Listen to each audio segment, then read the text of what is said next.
lot of people don't consider Hawaii to be like the best food place to go to, but every day was a mission for different foods. We flew to Hawaii and then hopped on a cruise that went around to different islands. We ate at multiple poke spots on different islands. 10 different types of ramen. Rice balls, rice spam balls, musubis, takoyaki, fried octopus balls. katsu, everything sushi. you can find. So there's a dish called loco moco, which is basically rice with beef, a fried egg, and gravy. So cholesterol times 10.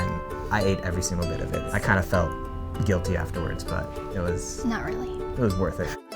So if you're planning a foodie honeymoon, look up friends who live in the area. I used Facebook to kind of find out who was from or lives in Hawaii. Any place really can be a foodie place. I found a place in a grocery store, actually. We decided to spend 2 weeks in Spain, so we went to Sevilla, and then Mallorca, and then Barcelona.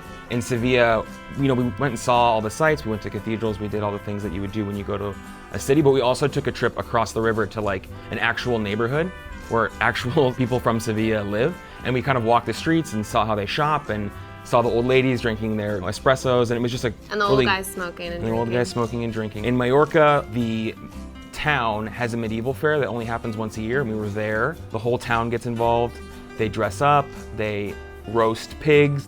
Our tips for any couples that want to go on a cultured honeymoon are getting recommendations from friends, folks that you trust and you have the same taste. Talk to shopkeepers, talk to restaurateurs, talk to the people that are in the cities and that live and work there and get recommendations from them. Get the real vibe from the real people in these places. We decided to go to the Turks and Caicos for our honeymoon. We both agreed initially that we wanted to be in the Caribbean, so that made it a little bit easier. We had a week by the pool, eating, drinking cocktails, relaxing, sleeping in. We went into it with the mindset of that we were on island time, so no watches, no clocks, no phones. It doesn't matter when you have your first drink, it doesn't matter when you have dinner. Island time, it just kind of all blends together. It's just a big blur of just an amazing time. If you want to relax and you want to have the type of honeymoon that we had and loved, really be honest with each other about what it is that you want to accomplish, because I think it's important to have it be something that you both will enjoy and it's not something really catered towards one person.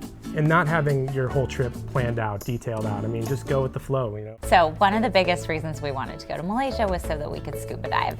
Somebody was a little freaked out that she wouldn't be able to dive. Yeah. That she wouldn't be able to do it at all. She was willing, because we were getting married, to get certified so that we could go scuba diving on our honeymoon. Pete was great about he held my hand the whole time. He would keep looking over and making funny faces at me or, doing things to help keep me calm, and that helped a lot.